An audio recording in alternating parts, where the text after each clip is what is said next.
Bonsoir à tous et bienvenue dans votre journal. Nous sommes lundi 17 janvier et nous avons des nouvelles sur la disparition de Diary Sow. La thèse du départ volontaire a été confirmée. Selon des informations de Jeune Afrique, la jeune fille est partie de son plein gré. L'auteur de l'article en question, Merdiba, nous explique tout cela en début de journal. Le couvre-feu ne doit pas être renouvelé. C'est un plaidoyer de Sénégalais aux revenus fortement touchés par l'état d'urgence. Qu'en sera-t-il? Le gouvernement n'a pas encore communiqué là-dessus. Les conséquences de la pandémie ne sont pas seulement sanitaires. Plus de 100 enfants sont tous les jours victimes de violences dans les maisons.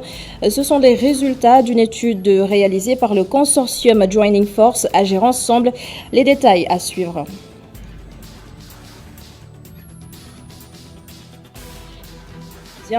Sa commune est de plus en plus enclavée à cause des travaux du train express régional. Il invite donc les services de l'État en charge du projet de tenir davantage compte des répercussions sociales. Les sports vont ensuite suivre, présentés par Pape Malik Diao. Voici donc pour les titres et tout de suite le développement.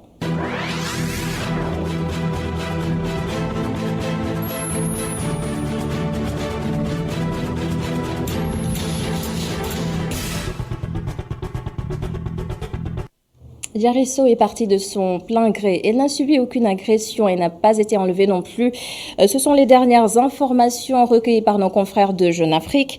Par conséquent, la thèse de la disparition volontaire est confirmée. Merdiba, rédacteur en chef de Jeune Afrique, a lui-même rédigé l'article sur Diary Sow. Il a livré à Cher Diop les contours de cette affaire. Ce que nous avons pu établir aujourd'hui et publier cet après-midi sur le site de Jeune Afrique, jeuneafrique.com, c'est que Diary Sow a manifestement été, ça nous vient d'une source officielle apparemment extrêmement fiable, a été donc localisé par les services de police français. Que le scénario qui se dessine, c'est que Dieu merci, sa disparition n'a rien de tragique, d'accidentel. Je pense qu'il y a eu quand même dans ce dossier une mobilisation telle au niveau des Sénégalais depuis la présidence, des personnalités diverses et jusqu'aux étudiants à la diaspora sénégalaise en France que l'inquiétude autour de Diary Sow est devenue ce qu'on appelle une disparition inquiétante et que les services de police français ont donc pris le relais. Ils ont pu retracer où elle était, ils ont pu même la contacter d'après les informations que nous avons, en tout cas au moins la contacter sur son téléphone puisque manifestement sa puce est restée active et il semble qu'elle n'ait pas souhaité répondre, c'est-à-dire qu'elle soit dans une logique effectivement de vouloir couper, en tout cas pour l'instant. Mais en tout cas ça permet d'écarter toute piste morbide, puisque bien sûr l'inquiétude est très importante au Sénégal comme en France autour de ce qui lui est arrivé. Donc on se retrouve dans une situation aujourd'hui où bien évidemment les motifs resteront à expliquer mais lui appartiennent et n'ont pas forcément vocation à se retrouver à la une des médias. En tout cas, d'après les informations que nous avons et qui nous semblent extrêmement fiables, on peut dire aujourd'hui que Diary Sow est maîtresse de cette disparition et qu'elle ne l'a pas subie. Le couvre-feu est officiellement terminé hier. Y aura-t-il renouvellement? Pas encore de communication du gouvernement sur la question. Et on nous apprend que le ministre de l'Intérieur, Antoine Félix Diome, est attendu sur le plateau du 20h de la RTS pour une déclaration. Mais en attendant, les Sénégalais ont fait un petit bilan de ces 12 jours d'état d'urgence. En première ligne des contestations, la mesure en elle-même, beaucoup sont contre l'état d'urgence et le couvre-feu et d'autres ont tout simplement dénoncé l'heure qui a été fixée. Boubacar Dia, Moussafa, le reportage. Devant la permanence du Parti démocratique sénégalais, une vingtaine de taxis sous la bâche appelée Mbaro Serigne Fallou, les conducteurs et certains passants prennent leur premier repas du jour. Au menu du forochaya, du poisson frit ou même du poulet. Ici, le port du masque est une exception. La distanciation sociale, n'en parlons pas. Ce conducteur vient de finir son petit déjeuner. Il peint un tableau sombre des 12 jours du couvre-feu. Couvre-feu bi moom niñ ko gisee ñun taximan yi mooy wax dëgg yàlla bu yàlla dong taxee ñuy wax sonal nañu À vrai dire, le couvre-feu ne nous arrange pas. Nous n'avons plus beaucoup d'heures de travail. Nous aimerions vraiment qu'il n'y ait plus de couvre-feu. Khadim Diop souhaite que l'heure du couvre-feu soit revue.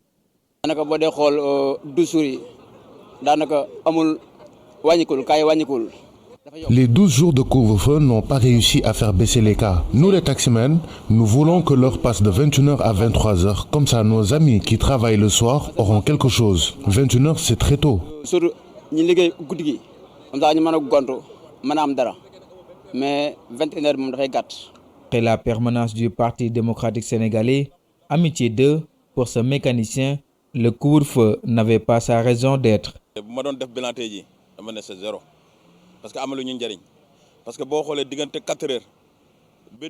Mon bilan est de 0. Entre 16h et 18h, il y a une bousculade impossible dans les gares routières. Et cela fait partie de ce qui entraîne la flambée des cas. En attendant la décision du chef de l'État sur la prorogation ou non du couvre-feu, les citoyens sont partagés entre l'impopularité du couvre-feu, la revue des horaires et les conséquences néfastes sur le revenu. Décision attendue, je le rappelle, à 20h, puisque le ministre de l'Intérieur, Antoine Félix Diome, est attendu sur le plateau du 20h de la RTS. Nous avons eu 11 décès aujourd'hui et 196 nouvelles contaminations sur un total de 1888 tests réalisés. Les autres chiffres du jour font état de 190 patients guéris et 44 autres en réanimation. Le coronavirus, ce n'est pas seulement une histoire de contamination. La pandémie a envoyé au moins 20 000 employés en chômage technique. Ce sont des chiffres enregistrés lors de la première vague de contamination et rendus publics par le ministre de l'Emploi. Sambassi est également revenu dans Tok Tok Sénégal sur les conditions de la mise en œuvre du télétravail au Sénégal. La synthèse de l'émission avec Migui Maram Diaye.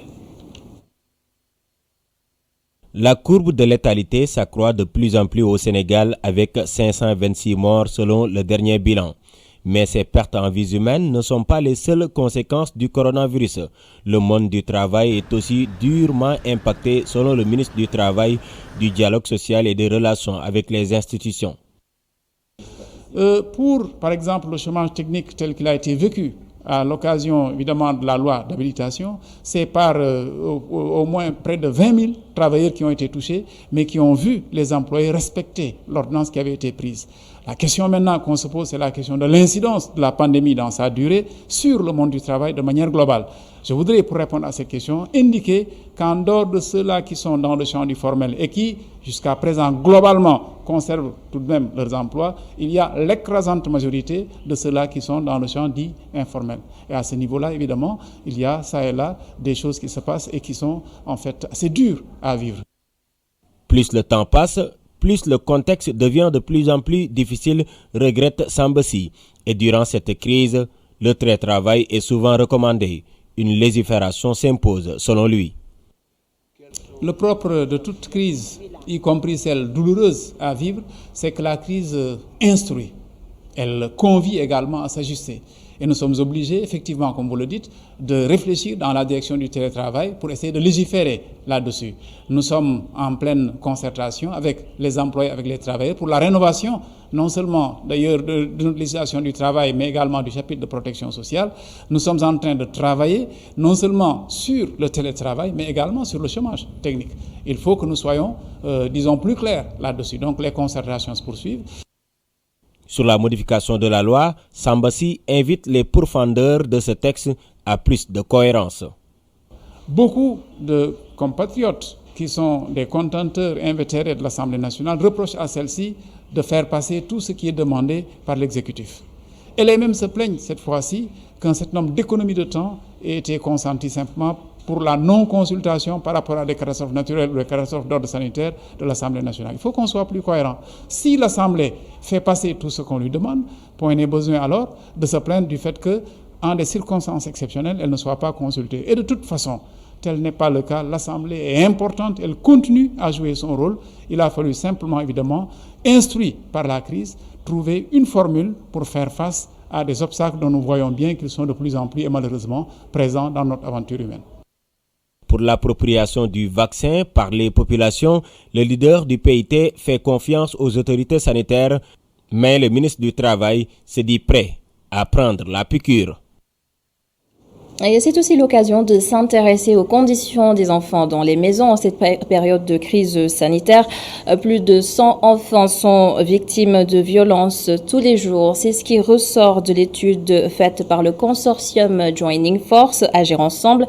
Les détails avec Mamadou Lamine Fati. Protéger les enfants contre la violence pendant la crise de la pandémie de Covid-19 et au-delà. C'est la mission que s'est assignée l'Alliance Agir Ensemble. Une opération autour des 7 communes des départements de Pikine et Guédiawaye. Parce qu'il y a un constat qui a été fait, c'est que dans cette période de Covid en tout cas, les enfants sont vraiment les victimes cachées. Parce qu'ils sont dans les maisons, ils sont dans les écoles. Et comme vous l'avez vu aussi, il y a le plan de retrait des enfants de la rue. Ça veut dire que beaucoup de choses vont se passer dans les espaces clos. Et nous avons aussi constaté que la pandémie Covid aussi a augmenter les cas de violence contre les enfants, que ce soit les violences physiques, que ce soit les violences psychologiques, que ce soit même les violences sexuelles. En tout cas, il y a beaucoup de cas de violence qui sont signalés de plus en plus. Plus d'une centaine d'enfants victimes de violences sont répertoriés par jour dans la période de la pandémie de Covid-19.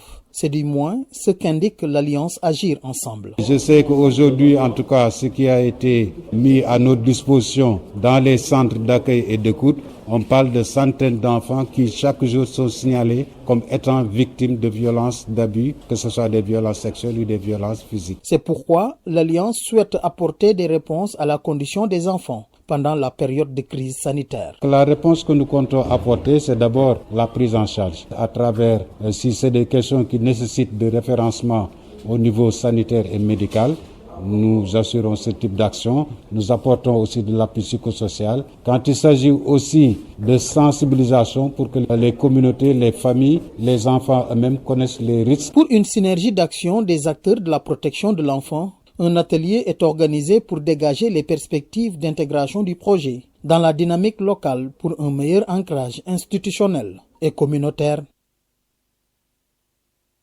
L'actualité de ce lundi, c'est aussi le décès, bien entendu, de Cheikh Ngaïdoba. Le cinéaste repose désormais au cimetière musulman de Yoff. La levée du corps ce matin a réuni du monde, malgré le contexte. Beaucoup d'émotions, de compassion, mais surtout de témoignages unanimes sur l'homme de culture. Le compte-rendu est signé Abou Tedisso avec Augustin Mandan. Il y a de ces hommes dont le rappel à Dieu marque à jamais toute une nation. Cheikh Ngaïdoba est sans doute de ceux-là. Parents, amis et collaborateurs saluent la mémoire d'un homme pieux et d'une générosité exemplaire. Depuis 1975, Cheikh Ngaïdoba a été de tous les combats pour le triomphe du cinéma sénégalais et africain. L'ancien étudiant de l'Institut national de l'audiovisuel en France a fait également les beaux jours de l'ORTS. Un ami d'enfance et compagnon de route se rappelle. C'est une grande perte aujourd'hui pour nous et pour la famille. Parce que Cheikh Ngaïdoba nous a toujours soutenus. Il nous a tous soutenus. Il a soutenu toute la famille. Vraiment, c'est une grande perte pour nous. Le maire de Pire, d'où est originaire le défunt, est ami et compagnon du cinéaste. Moi, j'ai perdu un parent, un cousin. Nous avons grandi avec Cheikh. Quand je dis nous, c'est notre quartier. Mais moi particulièrement, j'ai grandi avec lui. J'ai fait toute mon enfance avec lui, dormant dans le même lit que lui. Cheikh est un ami d'enfance. Et tous nous étions ensemble avec Babacar Touré qui taquinait bien et qui l'aimait appeler Bété. Nous avons tous grandi ensemble. L'un des pionniers du cinéma, Cheikh Ngaïdoba, réalise en 1978 un long métrage, Réodan de Mayo, et met en scène 2 courts-métrages, Tableau Ferraille et Arécar. D'une perte affligée de quelqu'un qui était un ambassadeur de la culture, qui était un militant de la culture et du panafricanisme, quelqu'un qui aimait profondément son terroir, quelqu'un qui était vraiment ancré dans ses valeurs. Le panafricaniste convaincu et militant socialiste de première heure a travaillé avec les présidents Abdou Diouf et Abdoulaye Wade.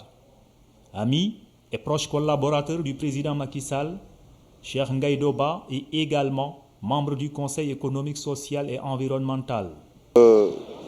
saluer la mémoire d'un grand monsieur, d'un grand patriote, d'un grand militant, un homme de conviction qui était militant de la culture, du cinéma, de la communication.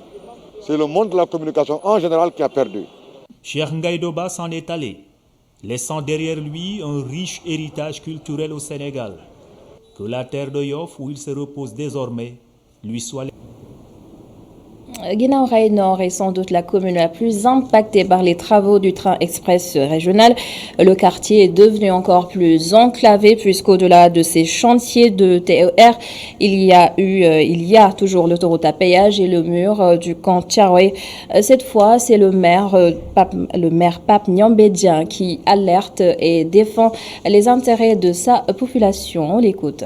C'est un combat qu'on a eu à mener depuis longtemps en collaboration avec le représentant de l'État qui gère. Si c'est le pont, c'est l'APIX. On en a discuté avec le DG de l'APIX qui est venu ici. Je crois que la dernière fois qu'il était venu ici, ça ne remonte même pas à 2 ou 3 mois. C'est des doléances qu'on lui avait exposées et qu'il avait comprises. Et c'est clair que nous étouffons. Il y a le mur, il y a le pont, ailleurs il y a l'autoroute à péage. C'est difficile vraiment de sortir. Et en ce moment, c'est mieux. Mais pendant la saison pluvieuse, c'est plus difficile. Donc, je vais profiter encore de l'occasion que vous m'avez offerte de lancer encore cet appel à l'État, d'avoir encore une meilleure idée sur ce qui se passe au niveau du Guinaw Rails Nord. C'est difficile. Bientôt, la saison pluvieuse va revenir. L'État est en train de construire d'autres canaux de canalisation par lesquels l'eau pourra être évacuée, mais ça ne suffit pas. Nous demandons vraiment à l'État d'avoir une meilleure considération vraiment pour la population de Guinaw Rails Nord. 12 agents du service de contrôle technique des véhicules sont arrêtés pour corruption présumée. Des automobilistes dénoncent ces agissements pendant que les uns se plient aux procédures normales. D'autres préfèrent la facilité. Selon ces personnes interrogées, Adama Sarr et Seydina Mbaye ont signé ce reportage. L'arrestation des 12 agents du centre de contrôle technique des véhicules automobiles pour corruption ne laisse pas cet automobiliste indifférent. Je condamne ce fait vraiment. La corruption est inadmissible. Les Sénégalais doivent respecter les lois. Ces genres de choses ne sont pas à encourager.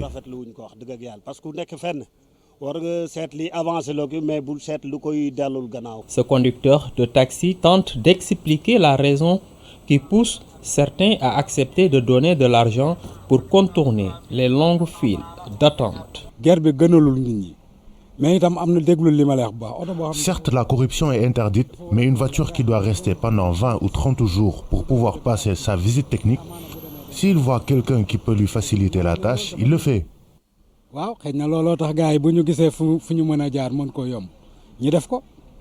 Pour bannir ce phénomène, Baytir Sen propose des solutions. Il faut renforcer les centres techniques ou bien retourner à Mbao, où nous étions. Là-bas, c'est mieux. En attendant de trouver des solutions, les automobilistes continuent de souffrir le martyre dans le centre de contrôle technique des véhicules automobiles.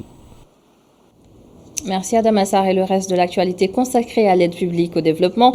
5 principes ont été retenus en 2005 par le Sénégal pour une meilleure efficacité de l'aide publique au développement. Parmi ces principes, il y a la gestion axée sur les résultats et la responsabilité mutuelle. L'expert consultant Daouda Tall nous en parle au micro de Djeba. L'aide existe depuis très longtemps. 60 ans, on va dire, donc 15 et 60, il y a quand même une différence. Maintenant, on peut dire que ça se met en place de manière un peu lente, donc ça pourrait s'améliorer, mais il y a des instances de suivi, de mise en œuvre de l'aide à travers ces 5 grands principes: harmonisation, appropriation, alignement, gestion axée sur les résultats, responsabilité mutuelle notamment. Alors, ce qui est urgent aujourd'hui par rapport à la mise en œuvre de l'aide, c'est d'aller vers l'efficacité tout simplement et moins de dépendance. Je pense que déjà, les États devraient de plus en plus ne pas avoir besoin de l'aide et compter sur leurs propres ressources. Je pense que la véritable urgence, parce que l'aide au public au développement crée quand même une certaine dépendance, parce que tous les ans, l'aide publique au développement permet de compenser le déficit du budget de l'État. Bon, faut préciser aussi là-dessus que l'aide passe par les organisations de la société civile aussi, ça c'est un fait. Mais ce qui est urgent, c'est une bonne gestion de l'aide publique au développement pour plus d'efficacité, pour une seule finalité, c'est l'amélioration des conditions de vie des populations défavorisées. Je pense que c'est la finalité principale qui est visée dans chaque État pour l'aide publique au développement et il faut aller vers ça.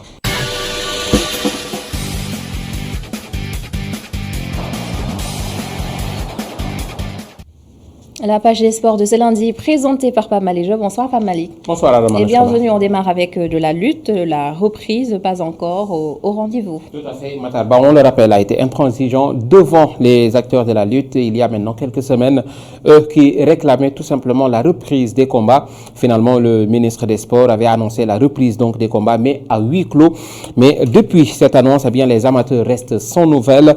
Un des promoteurs qui avait vu son combat être reporté, à savoir celui de Siteu contre Papa Sow, s'est prononcé, à savoir Pape Abdou Fall et consorts, qui disent attendre tout simplement le retour du ministre des Sports. Nous l'écoutons. Juste remercier l'autorité, vraiment par le biais du ministre des Sports, qui a accepté d'accompagner les promoteurs ou bien le monde de la lutte par le biais des combats à huis clos. Mais comme vous le savez, il y a des choses qui ont été demandées par l'autorité, donc les promoteurs ont répondu par le biais du CNG. Donc on attend le feedback de l'autorité et après son feedback, si on s'accorde sur les différents points, écoutez, nous allons commencer vraiment à faire les démarches nécessaires pour entamer la saison 2021. Et MMA, Reug Reug prépare son combat XXL face à Alain Ngalani, le quadruplé champion du monde, c'est ça? C'est bien ça, c'est bien prononcé. Alain Ngalani, Reug Reug, star de la lutte sénégalaise, converti aux arts martiaux mixtes, donc MMA, qui fera ses débuts au sein du ONE FC, la deuxième plus grande ligue de MMA au monde, le 22 janvier à Singapour. Et ce combat qui sera diffusé, on le rappelle, le 29 janvier face au Camerounais, donc Alain Ngalani. Et pour son agent Leyti Sen, Reug Reug respecte son adversaire et son expérience, mais il vise tout simplement la victoire à Leyti. Donc Sen, que nous écoutons. Nous rendons grâce au bon Dieu. Donc Reug Reug, il est parti aux États-Unis vraiment pour accélérer la cadence, je pourrais dire, c'est-à-dire essayer de s'entraîner encore. Parce que déjà, même quand il était à Dakar, comme je l'ai dit tantôt aussi, nous remercions son coach qui était là avec lui, donc ils ont beaucoup travaillé. Parce que aussi, il va falloir que je rappelle que nous, bien avant Alain Ngalani, c'est-à-dire la Ligue One Champions, on était bien avec Ares. Donc avec Ares, on avait signé 4 combats et là-bas, on a pu s'entraîner pour les 3 combats et malheureusement avec le Covid, on ne pouvait pas combattre. Donc tout ça, c'est un atout pour nous. Bien vrai que nous respectons bien l'adversaire qui est Alain Ngalani, qui a vraiment son expérience qu'on ne doute pas. Donc le reste, nous aussi, vraiment, on a fait le maximum de nous sur les entraînements et pour les préparatifs et tout. Et nous demandons au bon Dieu de nous donner la victoire ce jour. Alain Ngalani, son portrait dans cette page des sports, Pape Malick. Effectivement, c'est un adversaire à minimiser car il ne badine pas avec les entraînements du haut de ses 45 ans, détenteur du record du KO le plus rapide de l'histoire du ONE FC. Eh bien, Alain Ngalani, que l'on ne présente plus en Afrique, en Thaïlande ou encore tout simplement dans le monde entier grâce à ses performances, va aussi retrouver Omar Khan, dit Reug Reug. Le parcours d'Alain Ngalani, c'est avec Hassan Fall. Pierre Ngalani est un spécialiste des arts martiaux mixtes. C'est tellement vrai qu'il a été quadruple champion du monde de Muay Thai et quadruple champion du monde de kickboxing poids lourd. Une carrière qui a démarré à l'âge de 17 ans où il a commencé à gagner plusieurs compétitions régionales et nationales. De 1998 à 2001, il a été champion d'Afrique de kickboxing. En parallèle, grâce à ses performances sportives et à son corps atypique, il fut garde du corps pour des personnalités VIP en Afrique, notamment en Côte d'Ivoire, aux côtés de l'ancien président Laurent Gbagbo. Il a sillonné plusieurs pays dans le monde, notamment le Thaïlande et la Chine. Au final, Hong Kong fut sa terre d'accueil et aujourd'hui, il a une double nationalité. Pierre Ngalani pratique le judo, le karaté, le muay thai et le kickboxing. Notez également qu'il a raflé une ceinture noire de judo, ceinture noire de karaté dans 3 styles différents, Shotokan, Koshiki et Kyaku Shinkai, 4 fois champion du monde de Muay Thai en Thaïlande et 4 autres fois champion du monde de kickboxing. Surnommé la Panthère Noire, l'un de ses combats les plus rapides fut contre Hideki Sekin, qu'il battu par KO en 11 secondes. Il obtient alors le meilleur temps par élimination directe de l'histoire en 2017. Pierre Ngalani, 45 ans, 108 kg, palmarès riche. Voilà le monstre que devra affronter le Sénégalais Reug Reug le 22 janvier prochain à Singapour. On peut alors dire que le gars du pain sur la planche. Effectivement, et on en rate. Alors, on parle football maintenant, championnat local. Le tableau des résultats et classements après cette 3e journée, riche en buts. Tout à fait, très riche, puisqu'on a comptabilisé 17 buts en Ligue 1. C'est pour le moment le record. Après cette 3e journée, vous apercevez tout simplement ces 17 buts départagés en 7 rencontres. Djambar qui a été tenu en échec par Djaraf, 1 but partout. L'AS Douane pour la surprise de la journée qui tombe à domicile face à Mour Petite Côte qui décroche ainsi sa toute première victoire de la saison, 2-0. Dakar Sacré-Cœur qui renaît de ses cendres après sa victoire sur Génération Foot, 1-0. Teungueth FC, sa toute première victoire de la saison, mais aussi sa toute première victoire de l'histoire sur Niari Tali, 2-1. L'US Gorée qui fait match nul, 1 but partout face à Casa Sport. Même score entre Nyambour et Seneps. Et l'autre surprise, c'est bien sûr la victoire du Stade de Mbour sur l'AS Pikine, 3-2. Au niveau du classement, le sans faute d'abord de Djambar après ces 2 victoires et 1 match nul qui le maintient tout simplement qui le maintient en tête de ce classement avec 7 points. S'en suit Stade de Mbour avec ses 5 points et l'AS Pikine, 3e du podium. Et ils sont collés de près par Djaraf ou Génération Foot. Niari Tali, Nyambour et AS Douane sont au milieu du tableau avec leur première victoire décrochée et enfin sont relégables pour le moment Seneps Excellence et US Gorée. On a marqué 17 buts donc en Ligue 1. En Ligue 2, on en a inscrit 9. Mis à part la rencontre entre Sonacos et Duc, ce qui fait un total de 12, puisque notez bien que Duc est allé battre Sonacos 2-1. Pour les autres rencontres, c'est 0 but partout entre Thiès et US Sport, Diamono Fatick et EJ Fatick. La victoire d'EJ Fatick 2-0. Un but partout entre Linguère et Amitié FC. C'est le même score entre Renaissance et Keur Madior.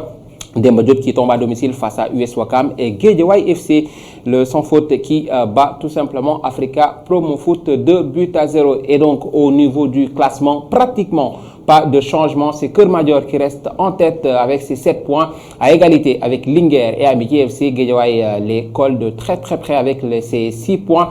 US Ouakam, Thiès FC ou encore Renaissance Dakar occupent le milieu de tableau et sont relégables actuellement US Sport et Demba Diop FC.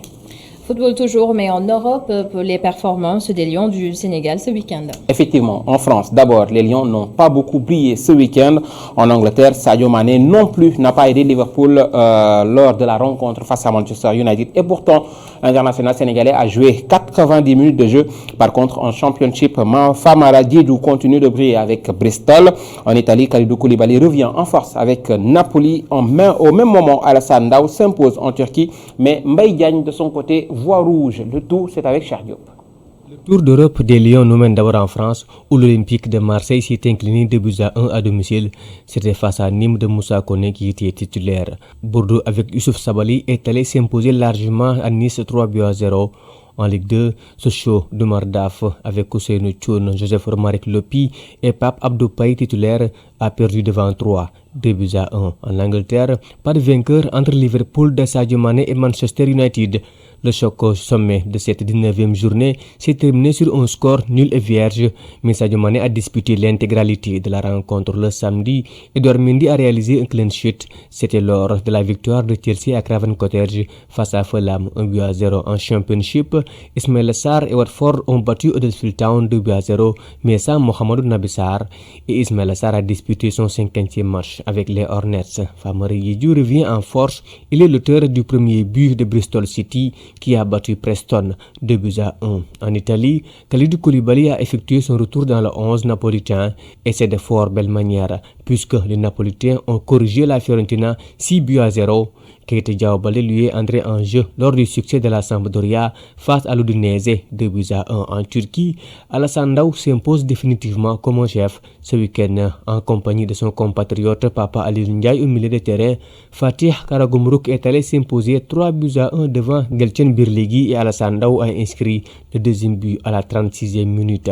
Gostepe de Chérif Ndiaye a battu Konya Sport 3-2 avec une passe décisive du Sénégalais. Ataya Sport a battu également Denizli Sport 2-0 avec le 5e but de Mambiram Diouf. Mais malheureusement ce week-end, pour Mbaye Diagne, son Galatasaray a été battu par Besiktas 2-0 et l'international a été expulsé. Enfin en Grèce avec Ousseynou Ba dans la 11, Olympiakos a difficilement battu Giannina 1-0. Le tour d'Europe de Lyon avec Cheikh Diop et voilà qui met fin à cette page des sports. Adama Nouchkaba. Merci, Pape Malick Diop, pour toutes ces actualités des sports. Il y a couvre-feu ce soir à partir de 21h. Les mesures ont été finalement maintenues dans les régions de Dakar et de Thiès, mais cette fois, c'est pour 8 jours. Je le rappelle, le ministre de l'Intérieur, Antoine Félix Diome, a fait la déclaration il y a quelques minutes à la RTS. Merci d'avoir été avec nous. Un merci également à toute l'équipe de la régie. On se retrouve demain à 19h45.